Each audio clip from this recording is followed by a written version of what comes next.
Así que gracias al Señor por este tiempo. Hoy vamos a continuar meditando esta primera carta de Juan, que ya venimos considerando estos últimos días miércoles, días de estudio. Así que gracias al Señor. Vamos a orar. Vamos a presentar nuestros problemas, nuestras necesidades en la presencia de nuestro Dios, y en especial vamos a orar por su palabra, para que el Espíritu Santo, el mismo que inspiró a Juan e inspiró a más de 40 escritores, bueno, ese mismo Espíritu, el agente ejecutivo de Dios, nos dé revelación de su palabra. Gracias al Señor que podemos meditar. Vivimos en una región bendecida por Dios, donde todavía disfrutamos de la libertad de culto. Así que gracias al Señor tenemos el tiempo, tenemos una Biblia. De solo pensar cuántos hermanos en la antigüedad no tuvieron esta bendición. Inclusive podemos compartir en este horario. También disfrutamos de la bendición de la electricidad, y así vemos la gracia de Dios a nuestro favor. Por eso, ahora vamos a orar. Vamos a pedirle al Señor que lleve nuestras cargas, que lleve nuestras necesidades y que sea Él ministrando poderosamente sobre nuestras vidas. Padre, en el precioso nombre de Jesucristo, estamos aquí reunidos en tu santa presencia y nos acercamos, Señor, a tu trono de gracia, buscando el oportuno socorro. Señor, presentamos nuestras cargas, nuestras necesidades, nuestras limitaciones y aún nuestros imposibles, Señor, en tu presencia, para que tú, Señor, seas ministrando, seas llevando, seas dándole la fuerza, y también seas, Señor, glorificándote poderosamente en nuestras vidas a través de milagros, de portentos, de sanidades, de liberaciones. Padre, en el precioso nombre de Jesucristo te lo pedimos. Y también, Señor, te pido que seas tú dando la revelación de tu palabra, abriendo nuestro entendimiento, Señor, y dándonos sabiduría del cielo, para poder comprender tu propósito, para poder comprender lo que tú nos vas a enseñar en este día. Señor, entregamos todo en tus manos y te damos las muchas gracias, Señor. Te bendecimos y te pido que tú bendigas a cada hermana y a cada hermano que están compartiendo en esta hora. Dejamos todo en tu presencia, en el nombre y por los méritos de Jesucristo. Amén. Bien, vamos a continuar meditando esta primera carta de Juan. Habíamos estado considerando en el capítulo 1. Primera carta de Juan, capítulo 1, ya habíamos visto el motivo de la carta, habíamos visto algo del contexto histórico cuando se escribió esta carta. Y sobre todo vimos cuál era el motivo por el cual el Espíritu Santo inspiró esta carta. Y habíamos dicho que esta carta se puede asociar con la carta a los Colosenses, porque los dos tienen los elementos necesarios para enfrentar el error de la doctrina del gnosticismo, que es algo que, si bien existía hace 2000 años atrás, hoy la continuamos viendo por doquier. Bueno, eso ya lo hemos visto, hemos desarrollado ya ese tema, inclusive cuando hacíamos nuestros cultos hemos estudiado algunos puntos muy interesantes para distinguir la doctrina del gnosticismo. Y como dije, Colosenses y Primera de Juan son cartas que enfrentan el error. A tal punto llega el error que en este tiempo hay grupos llamados gnósticos cristianos. ¿Cómo lo ve eso? La verdad que es muy extraño. Es muy extraño. Así que bueno, vamos a continuar con la meditación. Habíamos estado viendo hasta el versículo 7. Y vamos a retomar 1 de Juan, capítulo 1, verso 7, y leemos en el nombre del Señor Jesucristo. Y dice así la palabra de Dios: pero si andamos en luz como Él está en luz, tenemos comunión unos con otros, y la sangre de Jesucristo, su Hijo, nos limpia de todo pecado. Si decimos que no tenemos pecado, nos engañamos a nosotros mismos y la verdad no está en nosotros. Si confesamos nuestros pecados, Él es fiel y justo para perdonar nuestros pecados y limpiarnos de toda maldad. Si decimos que no hemos pecado, le hacemos a Él mentiroso y su palabra no está en nosotros. Hijitos míos, estas cosas os escribo para que no pequéis. Si alguno hubiere pecado, abogado tenemos para con el Padre a Jesucristo el justo. Varias cosas hemos visto ya en los primeros versículos de esta carta. Vimos los contrastes. Y aquí vemos a partir del verso 7. Dice: si andamos en luz, como Él está en luz, tenemos comunión unos con otros. El énfasis que vemos aquí es dónde andamos. ¿Dónde andamos? Si andamos en luz. Habíamos dicho, esta expresión luz nos habla del mismo Señor Jesucristo, la luz verdadera. Andar en luz, andar en Cristo. Y las tinieblas, habíamos dicho, hablan de nuestro pecado, está asociado a nuestra vieja creación y por lo tanto está asociado a Satanás. Cada área está bien definida y a veces lleva años para que aprendamos a separar. Por eso necesitamos la palabra de Dios. A través de la palabra de Dios vamos a ir aprendiendo a reconocer. El apóstol Pablo, siempre hacemos mención, cuando escribe la carta a los romanos, después de 25 años de convertido, él presenta una exclamación, dice: miserable de mí, ¿quién me librará de este cuerpo? Bueno, a veces también pasa así con nosotros. Necesitamos años para aprender a reconocer cuánto hay de tinieblas en nuestra vida por causa de nuestra vieja creación. Yo siempre hago mención, es muy fácil ver la vieja creación en otros. Y a veces necesitamos años para aprender a reconocer nuestra vieja creación. El apóstol Pablo pudo decir: yo sé que el mal está en mí. Y qué victoria cuando aprendemos a reconocer de esa forma. Habíamos ya considerado Juan capítulo 3, verso 18 al 21, de aquellos que amaron más las tinieblas que la luz. Bueno, y así dice versículo 8: si decimos que no tenemos pecado, nos engañamos a nosotros mismos y la verdad no está en nosotros. Reconocer que tenemos pecado y reconocer que ese pecado está en la vieja creación. Los hermanos que no tienen enseñanza, ellos mezclan todo y es muy difícil comprender qué es lo que realmente está pasando. Los que tenemos años en el Evangelio hemos visto cómo en alguna circunstancia las hermanas o los hermanos, después de años de militancia, vuelven a recibir a Cristo. ¿Y por qué es eso? Porque no entiende las dos creaciones y su vida espiritual está basada en una enseñanza errónea, contaminada. Pero gracias al Señor que podemos reconocer de qué está hablando Juan aquí en esta carta.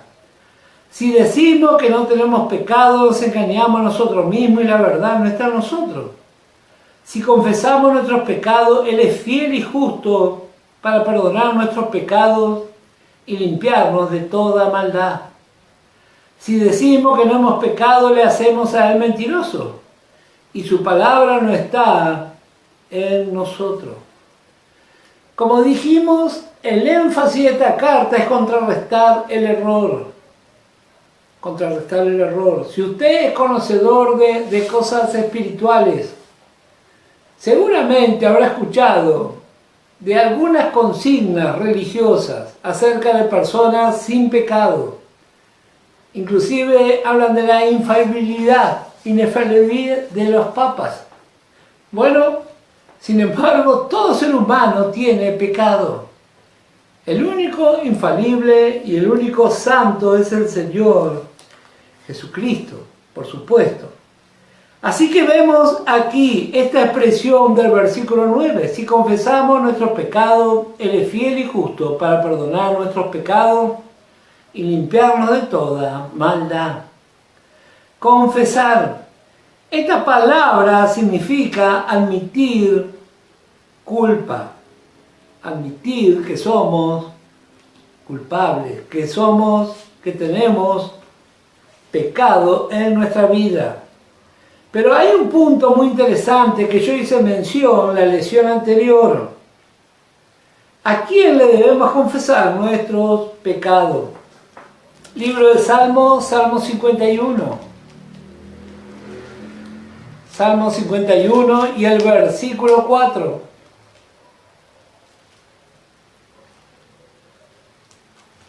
Gracias al Señor que su palabra nos ilumina.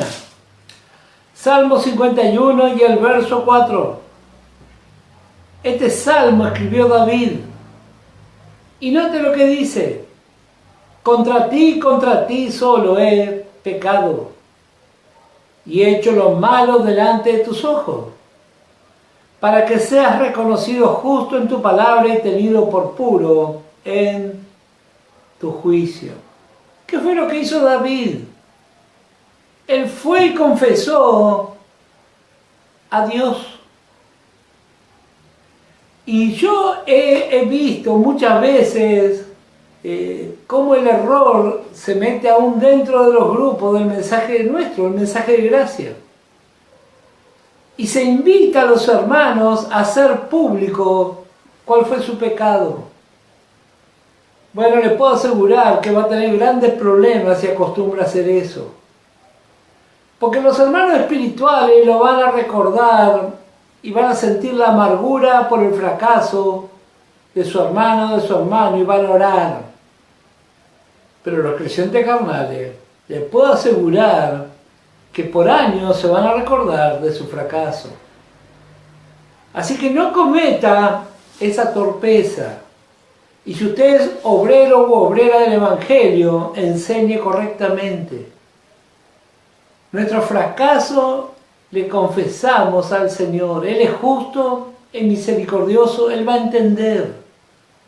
Pero no vaya a cometer la locura de comentarlo en las congregaciones, y mucho menos desde el púlpito.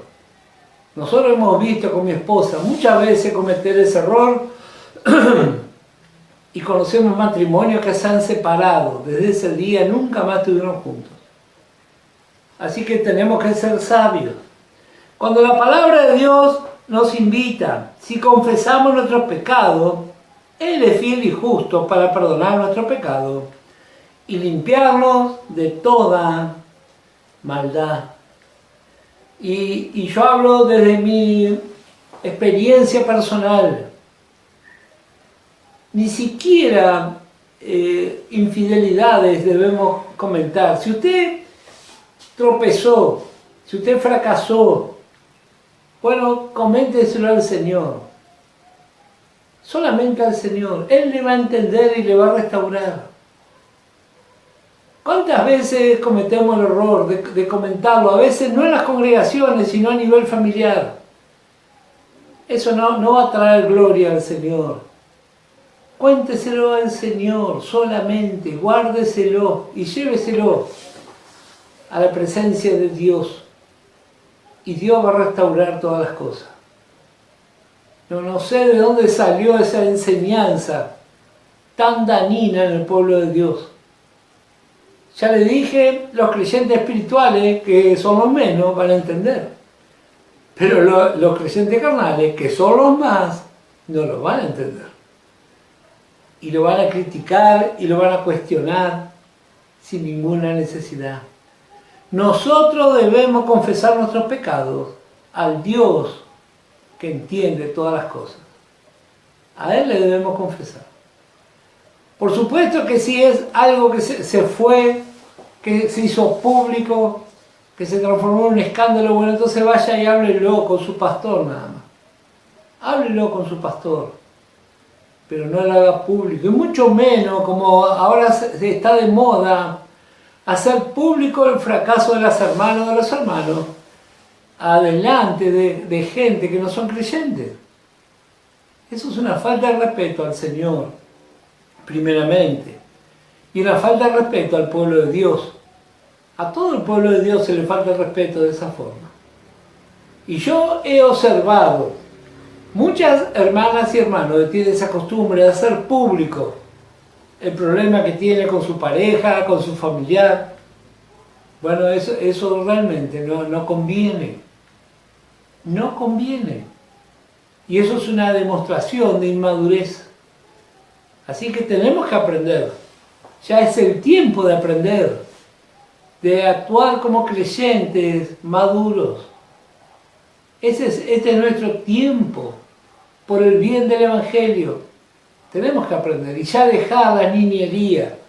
Como decía la palabra el día domingo, los creyentes niños juegan con su juguete y se ofende por cualquier cosa y agarra su juguete y se va. Bueno, ese es un tiempo ya para dejar atrás. Para dejar atrás. Yo cada vez que veo en alguna red una publicación tratando de acusarse o de avergonzarse, yo digo, qué poco aprendimos del Evangelio. Qué poco aprendimos. Realmente eso no trae gloria al Señor, eso trae vergüenza. Tenemos que aprender. Sobre todo en este tiempo de las redes sociales. Tan alegremente se proclama delante de todo el mundo el fracaso de otro. Bueno, como dije y vuelvo a repetir, eso es una total inmadurez. Total inmadurez. Tampoco se lo guarde. Vaya y cuénteselo al Señor en oración. Y el Señor va a saber lo que va a hacer. El Señor le va a dar la palabra exacta para usted y también para mí. Y Él va a tener el control de todas las cosas. Decimos que somos de fe. Bueno, entonces debemos actuar como enseña la palabra de Dios. No debemos ir delante de los impíos o de los incrédulos para plantear algunos temas. Eso es realmente un fracaso. Y ojalá todos lo veamos de esa forma y nos sintamos dolor en nuestro corazón. Porque todos somos un cuerpo. Así como la victoria de las hermanas y los hermanos nos trae gozo y alegría, el fracaso en el pueblo de Dios nos trae amargura a todos. Nos trae amargura a todos. Y yo creo que este es el tiempo para que realmente aprendamos. Encontramos dos tipos de pecado en la Biblia. En primer lugar, los pecados de comisión, o sea, los pecados cometidos. Y también encontramos el segundo tipo de pecado, el pecado de omisión. O sea, no hago lo que debo. Y muchas veces yo he visto que nos fijamos en las cosas que hacemos, pero no nos fijamos en las que dejamos de hacer. Nos fijamos en las cosas buenas que estamos haciendo, pero ¿cuántas otras cosas hemos olvidado? Carta de Santiago.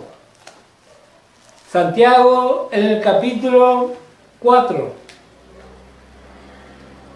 y el verso 17. Santiago 4, verso 17. Dice,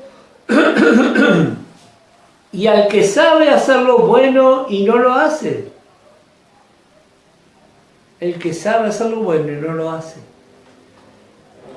Los creyentes del mensaje de gracia vamos a tener grandes problemas. Porque muchos hermanos hacen o no hacen por ignorar la Escritura. Pero nosotros que amamos la palabra de Dios, que dedicamos tiempo a meditar la palabra de Dios, tenemos una alta responsabilidad. Queremos escuchar, queremos aprender. Sí, pero después, ¿qué vamos a hacer con eso que escuchamos y aprendemos? Dicen los médicos que las personas son lo que comen. Bueno, nosotros tenemos una enseñanza tan rica y abundante, pero no siempre, tristemente, vemos calidad de creyente. Porque escucha, sabe, hay hermanos que son excelentes dando enseñanza, pero su vida no dice absolutamente nada. ¿Y qué dice la palabra? Y al que sabe hacer lo bueno y no lo hace, le es pecado. Le es pecado. Así que encontramos dos tipos de pecado.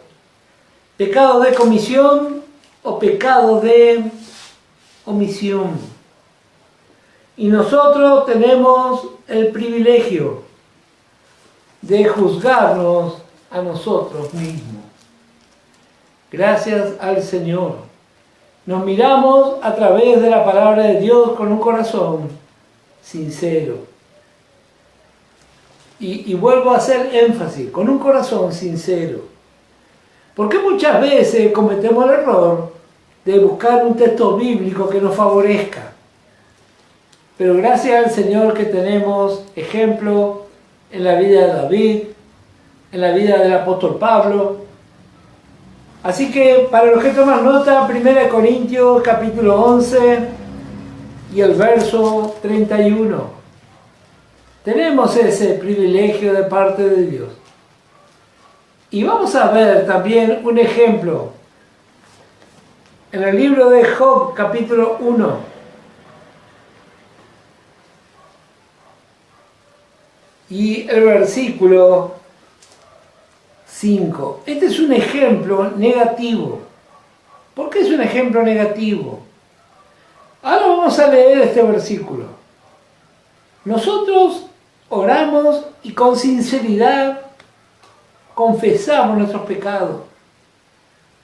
Yo siempre digo, a veces tal vez ni mi esposa ni mis hijos saben lo que yo hago, lo que pienso. Pero Dios sabe lo que yo estoy haciendo y en mi interior yo también sé. No puedo ser tan hipócrita de decir yo no sé lo que estoy haciendo o lo que dejé de hacer. Y usted sabe bien que usted también sabe qué hizo y qué no hizo. Pero mire cómo hizo Job.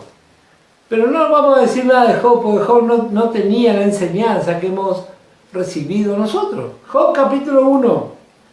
Y el verso 5 dice, y acontecía que habiendo pasado en turno los días del convite, Job enviaba y lo santificaba y se levantaba de mañana y ofrecía holocaustos conforme al número de todos ellos. Porque decía Job, quizá habrán pecado mis hijos y habrán blasfemado contra Dios en sus corazones. De esta manera hacía todos los días. Este es un perdón general. Me hace recordar de algunos que en algunos determinados momentos dice, si ofendí a alguien le pido perdón. Esa no es la forma correcta. Tenemos que aprender. Nosotros sabemos en nuestro interior qué cosa hicimos. Y creo que este es un precioso tiempo de gracia para aprovechar y aprender y corregir lo que esté mal. Volvemos a nuestra lección. Primera de Juan, capítulo 1 y el verso 10. Este versículo me llama mucho la atención. Si decimos que no hemos pecado, le hacemos al mentiroso y su palabra no está en nosotros. ¿Cómo le hacemos a Dios mentiroso. Qué dura es esta expresión. Cuando se predica el Evangelio, gracias a Dios por los miles y miles de hermanos que predican el Evangelio, y alguien escucha y rechaza, esa persona está diciendo lo que Dios dice, mentira. Esa persona aún no ha recibido a Cristo, no cree en Cristo y proclama con sus hechos que Dios es mentiroso. Pero aquí Juan está hablando a la familia de la fe. ¿Y será que los hijos de Dios también podemos hacer lo mismo? Sí. Cuando los hijos de Dios rechazamos lo que la palabra de Dios dice, también decimos, Dios, sos un mentiroso. Qué triste esta expresión. Como siempre digo, no lo decimos con la boca porque somos tan cobardes que no nos animamos a decirlo. Pero nuestros hechos hablan mucho más que nuestras palabras. Lo que Dios dice es mentira. Cuando nosotros decidimos ir en contra de la palabra de Dios, a veces nos ocultamos, ni nos ven los hermanos, dejamos ir a la iglesia. Estamos gritando que Dios es un mentiroso. Cuando Dios dice no te dejes de congregar y yo tomo la decisión contraria, estoy diciendo Dios miente. Tantas cosas dice la palabra de Dios y tantas cosas dicen mis hechos y tus hechos. Dios es un mentiroso. Qué triste. Como dije, no nos atrevemos a decirlo con la boca, pero lo decimos con los hechos. Cuando tomamos decisiones en contra de la palabra, cuando estamos trabajando y perdiendo nuestro tiempo, como decía la palabra el domingo, ¿cuánto tiempo perdido? Dice quien escribió Hebreos, yo creo que fue Pablo, pero ahora hay muchos que dicen lo contrario. ¿Cuánto tiempo perdieron? Y no es así también nuestra vida. Piense por un momento, ¿cuánto tiempo perdido? ¿Cuántas cosas podríamos haber alcanzado? Pero aún estamos a tiempo porque estamos aquí. Así que hay esperanza. Y dice, si decimos que no hemos pecado, le hacemos a él mentiroso y su palabra no está en nosotros. Hijitos míos, estas cosas os escribo para que no pequéis. Y si alguno hubiere pecado, abogado tenemos para con el Padre Jesucristo el justo. Siempre admiré esta expresión. Esta es una expresión de gracia. Nos hace recordar de la carta a los Colosenses capítulo 3. Cuando el apóstol Pablo hace mención y dice, si alguno tuviere queja contra otro. Yo siempre le digo a los hermanos, yo me imagino, todos levantamos la mano, ¿viste? Todos tenemos queja. Bueno, acá dice, y si alguno hubiere pecado, si alguno. Todos hemos pecado, aún luego de haber recibido al Señor Jesucristo. Pero mire cómo está planteado esto. ¿Y qué beneficiados somos todos nosotros? Dice, hijitos míos, estas cosas escribo para que no pequéis. Ese es el propósito de la palabra de Dios. Darle la fuerza a la vida de Cristo que está en nosotros, para que tome el control. Y algunos dicen, ¿se puede vivir una vida sin pecar? Sí, aquí está la palabra de Dios. Simplemente debemos hacer que la vida de Cristo se desarrolle. ¿Y qué es lo que más dice aquí? Dice, si alguno hubiere pecado, abogado tenemos para con el Padre. Note esta expresión. Si hemos pecado, Dios no dejó de ser nuestro Padre. Aunque hayamos pecado, nos hayamos caído, nos hemos revolcado en el lodo, Dios sigue siendo nuestro Padre. Y no solo eso, sino, ¿qué más dice la Biblia? abogado tenemos para con el Padre. Abogado. Esta palabra abogado que encontramos aquí significa uno que está al lado para socorrer. Eso es un abogado. Cuando tenemos problemas, si usted ha tenido algún inconveniente laboral o algún accidente, recurre a un abogado. ¿Y por qué recurrimos a un abogado? Porque hay muchas cosas que no entendemos. Hay muchas cosas que no sabemos.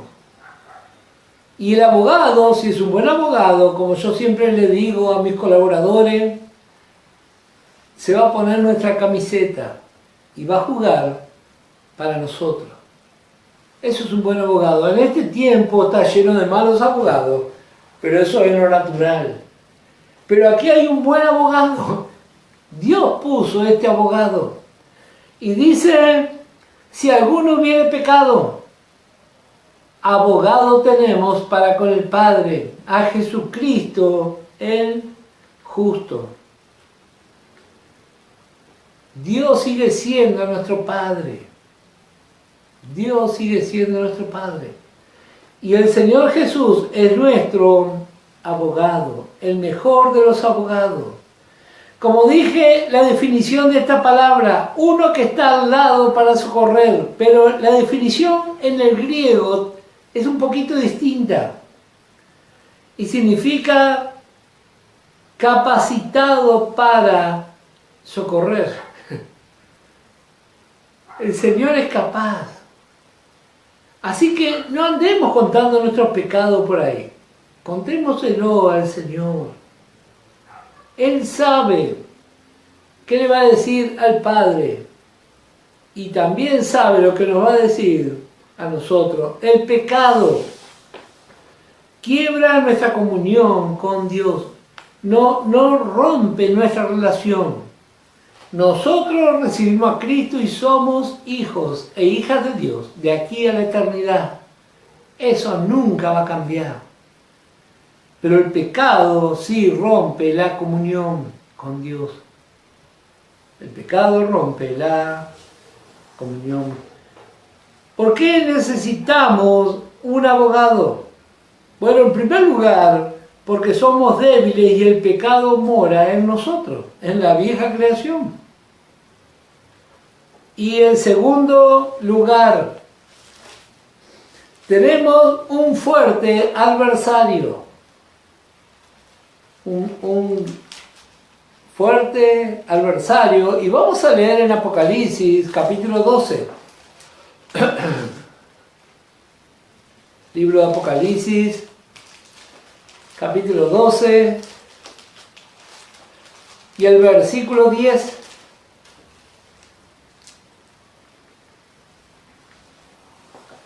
Mire lo que hace este adversario.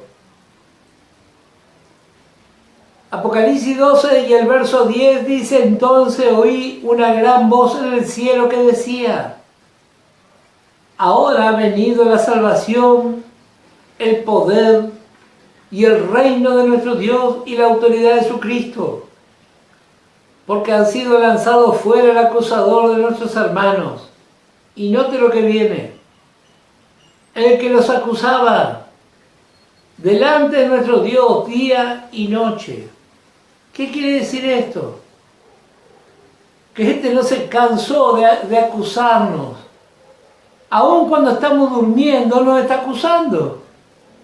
Mire qué personaje hay allá. Pero gracias al Señor que hay un abogado capacitado. Por ese abogado nosotros tenemos comunión nuevamente con Dios. Tenemos que acudir a ese abogado. Acostumbrarnos. A veces cometemos el error de alejarnos. Sin embargo, Él nos está esperando. Él aboga a nuestro favor. Él es el más capacitado del universo. ¿Cómo no lo vamos a ir a ver? Decía un hermano, el Señor aboga a nuestro favor y muestra sus manos y sus ropas manchadas con sangre. Y dice, yo pagué por cada uno de estos que él acusa. Ese es nuestro capaz abogado, el mejor capacitado para socorrerlos, un abogado. Así que vemos los beneficios de un buen abogado. Si usted ha tenido un buen abogado en lo natural, sabe la satisfacción que puede llegar a lograr.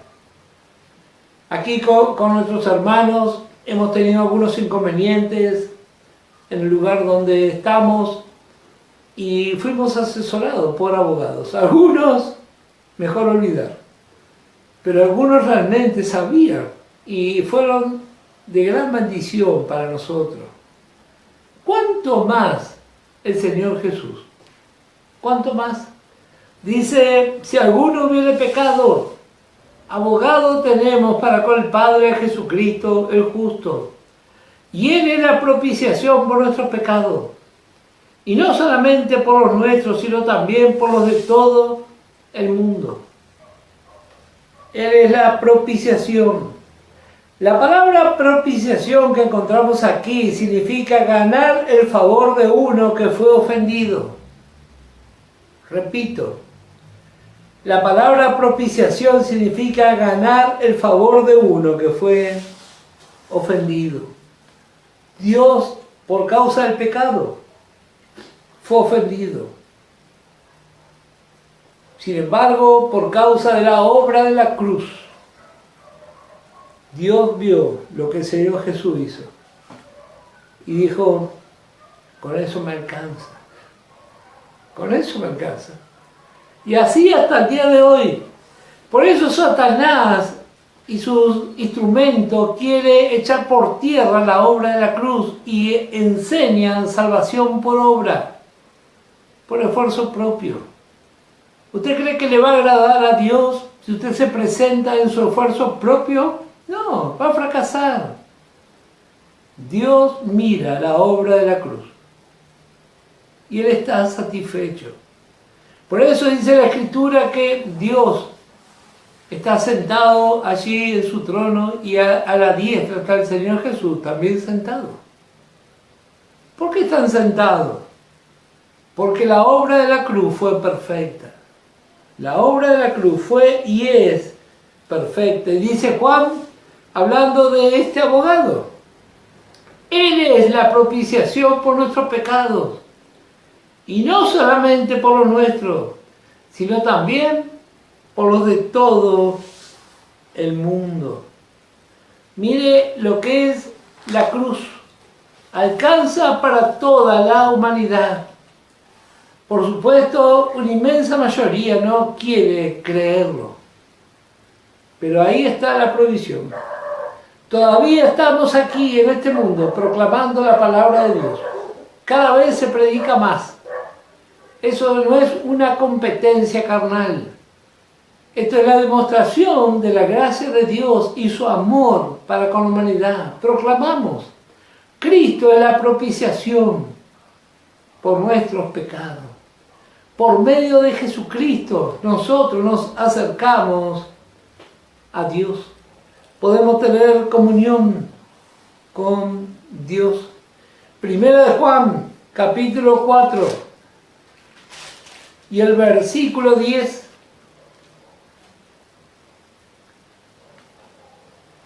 En esto consiste el amor. No en que nosotros hayamos amado a Dios, sino en que Él nos amó a nosotros y envió a su Hijo en propiciación por nuestros pecados. Amados, si Dios nos ha amado así, debemos también nosotros amarnos unos a otros. La más grande demostración de amor, el más grande ejemplo de amor del universo, cuando Dios vio nuestra condición, dio la solución. Y de eso va a hablar Juan en los próximos capítulos. Y también nos habla a cada uno de nosotros. Dios tenía la solución y la dio. Y así también somos enseñados nosotros. Y esa solución se llama el Señor Jesucristo, pagando la cruz. Esa era la solución, un precio altísimo. Pero Él demostró su amor por nosotros. Así que ejemplo tenemos. Ejemplo tenemos. La obra del Señor Jesús. Hebreos capítulo 2.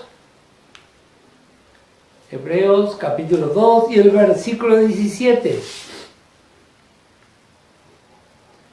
Dice, por lo cual debía ser en todo semejante a sus hermanos, para venir a ser misericordioso y fiel sumo sacerdote en lo que a Dios se refiere, para expiar los pecados del pueblo. En otra versión dice, para hacer propiciación por los pecados del pueblo. Una aclaración muy interesante. Dios nunca es reconciliado. Porque esta palabra habla de un cambio de enemistad a amistad. En cambio, el ser humano es reconciliado con Dios. Nosotros, Dios no cambió. Dios siempre fue santo. Y por medio de la obra de la cruz, ahora usted y yo podemos acercarnos. Y podemos predicar e invitar. Venga a Cristo. Y comenzará una nueva y preciosa vida. Juan dice, tenemos un abogado. Él es la propiciación. Bueno, y así aprendemos a conocer. Dios, como dijimos, fue ofendido por el pecado. Pero cuando vio la obra de Cristo, fuimos en Él aceptos. Vamos a volver ya para finalizar. 1 Juan capítulo 2 y el versículo 3. Y en esto sabemos que nosotros le conocemos, si guardamos sus mandamientos. Esta expresión, y en esto sabemos. La palabra que encontramos aquí, saber, es la palabra que se podría traducir más correctamente, aprender por experiencia. Y esto nos habla de una experiencia diaria y de un conocimiento progresivo. Conocimiento progresivo. Cómo el Espíritu Santo hilvana todas las cosas, nos hace recordar lo que vimos el día domingo. Cómo Dios desea que aprendamos. Ya no es tiempo de perder nuestro tiempo, sino es un tiempo de aprovechar. Así Juan, inspirado por el Espíritu Santo, llegando al fin de su carrera, escribió. Y ahora nosotros estamos llegando al fin de esta dispensación. Y no tiene que quedar ninguna duda. Por eso predicamos y por eso buscamos y escuchamos. Así que hasta aquí nomás vamos a ver. Ya la hora se lo fue. Yo agradezco al Señor por este tiempo en el que podemos meditar en su palabra. Ir conociendo más y más a nuestro Dios. Apropiarnos de su palabra. Ponerla por obra. Y también poder compartir con otros. Qué lindo cuando hay una necesidad y podemos llevar la palabra de Dios. Compartir. Y así como leímos este último versículo, es un aprendizaje, una experiencia progresiva. Yo le aliento, no pierda su tiempo, aprovéchelo. No solo conociendo la palabra, sino experimentándola. Seguramente la primera, la segunda y la tercera vez, o tal vez más, no le va a salir. Pero siga adelante, caminando por la fe, poniendo en obra la palabra de Dios, proclamando con nuestros hechos que Dios no miente, que Dios no miente. Eso es lo que proclamamos cuando ponemos por obra su palabra. Dios no miente. Dios no miente. Hasta aquí nomás. Que el Señor les bendiga. El día domingo vamos a estar nuevamente comunicados. Que el Señor les colme de bendición allí donde usted está y cualquier circunstancias, usted tiene ahí nuestra línea telefónica y podemos estar comunicados una vez más. Dios la bendiga ricamente.